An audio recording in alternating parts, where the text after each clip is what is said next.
Je reviens d'un film que j'ai vu hier soir au Forum des Images, La Kermesse héroïque, un des grands classiques du cinéma français des années 30, 1936 en l'occurrence, puisque le Forum des Images organise une série, un cycle de films autour de 1936, qui s'est gagné 80 ans, et notamment du Front populaire, mais pas uniquement.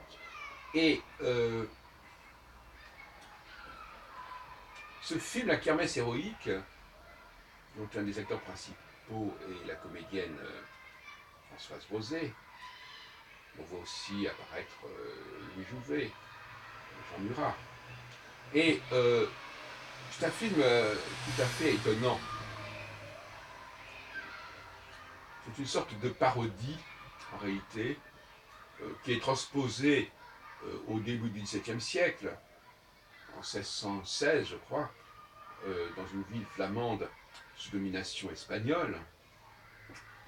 Et on voit que tout d'un coup, les hommes se retirent en quelque sorte face à la situation préoccupante de l'arrivée d'une troupe espagnole dans leur ville, et que ce sont les femmes qui prennent le relais, avec à leur tête, effectivement, cette fameuse Françoise Rosé, dont je vous dirai le nom du personnage. Et elle est la femme du bourgmestre. Et c'est très intéressant. Alors, quelle lecture porter sur ce film?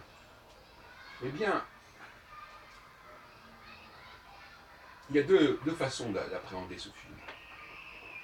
Soit de parler d'une utopie, d'une dystopie, à la façon de La planète des singes, ou à la façon d'un des films dans lequel a joué il n'y a pas très longtemps Charlotte Gainsbourg, où les femmes avaient pris le pouvoir.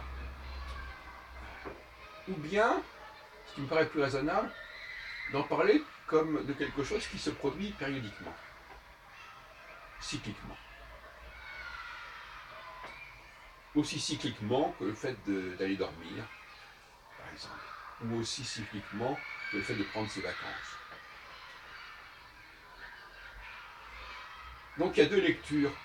Une lecture dramatique qui nous parlerait d'une fin des temps ou d'une nouvelle ère, où les femmes enfin prendraient le pouvoir pour une période indéfinie, pour parler comme le domaine des contrats, à durée indéfinie, soit pour des périodes à durée définie, les fameux CDD, c'est-à-dire il y a des périodes comme ça depuis toujours où les femmes ont eu l'occasion, ponctuellement, pour une période donnée, de prendre le relais des hommes. Et ça me paraît une approche beaucoup plus saine, beaucoup plus raisonnable. Et donc il ne faut pas sauter en disant voilà, c'est une utopie. Non, c'est vrai, c'est réel. Il y a des périodes, dans le cycle de 7 ans que j'étudie, il y a des périodes où effectivement les hommes passent le relais aux femmes. C'est tout à fait normal sur des tas de sujets, à commencer par l'accouchement. Qu'est-ce que c'est que l'accouchement? C'est quand l'homme passe le relais à la femme. Il dit à la femme, enfin, on peut dire, voilà, ben voilà, j'ai enclenché le processus, maintenant tu continues. Parce que ça le libère. Donc il faut bien comprendre aussi, ce que souvent les gens ne comprennent pas, c'est que lorsqu'on délègue, ce n'est pas parce qu'on est vaincu, mais parce qu'on se libère, qui est tout à fait la même chose. Dans bien des cas, certains empires se sont démantelés, non pas tant sur la pression de revendication, de rébellion, de révolte, mais tout simplement pour se soulager, pour se libérer, pour se délester. On pourrait étudier un très grand nombre de cas d'empires qui ont été voulus, qui se sont démantelés par la volonté de ceux qui en étaient au centre. Prenons même le démantèlement de 1989-91 en Europe de l'Est et en URSS.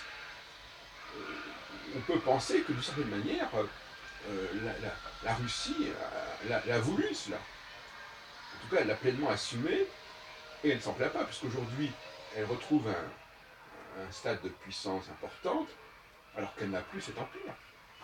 Non seulement elle n'a plus l'empire des pays satellites, le pacte de Varsovie, mais elle n'a même plus l'empire de certains pays comme l'Ukraine. On sait très bien à quel point, d'ailleurs, ça n'empêche pas. Et la France elle-même, qui s'est défaite de son empire, on pourrait parler de l'Angleterre aussi, elle n'a pas forcément eu que des effets négatifs, loin de là. C'est parfois au contraire ceux qui ont été lâchés, laissés par cet empire, délaissés par cet empire, qui ont le plus perdu, pas forcément d'ailleurs. Donc, de la même façon, croire qu'il y a eu des revendications féminines qui ont réussi, c'est une plaisanterie. Elles ont réussi parce que ça arrangeait les hommes. Ça arrange les hommes que les femmes aillent travailler et qu'eux fassent la guerre, pourquoi pas. La guerre, quelque chose de plus excitant que le travail en usine, qu'on le veuille ou non. Donc là aussi, il y a des gens qui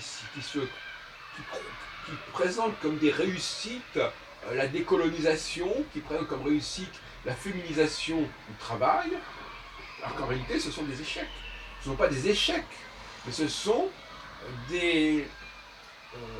ça avantage ceux qui se sont dessaisis, qui se sont délestés, parce qu'il faut voir ce qu'ils sont devenus, ce qu'ils ont fait de cette liberté qu'ils se sont accordée en chargeant les femmes d'un certain nombre de fonctions.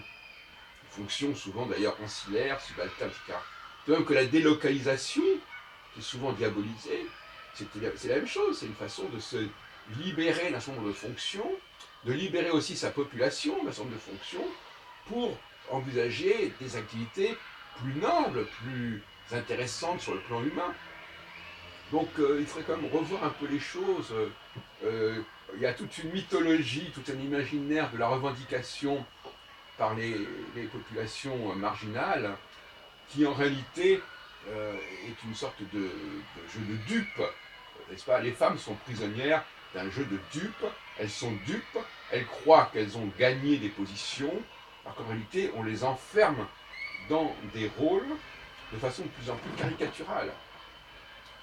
Et ce qu'on peut dire, contrairement à ce qu'on peut croire, c'est que, en réalité, la situation actuelle est beaucoup plus normale qu'elle ne l'était autrefois. Normale au sens du rôle des femmes. Les femmes ont un rôle actuellement qui correspond beaucoup plus à leur nature que celui qu'on leur avait, par erreur, attribué dans le passé. Le fait qu'on ne les ait pas fait travailler davantage, qu'on ne les ait pas intégrés davantage dans la société, en dehors bien sûr de la vie au foyer, c'est une erreur qui aura été corrigée. Mais ce n'est pas une conquête des femmes, elles n'ont rien gagné sur le plan de leur potentiel. Simplement, on les utilise mieux. Et simplement, on libère des hommes d'activités qui, en fin de compte, auraient dû être réservées aux femmes. Alors, il faudrait quand même resituer les choses.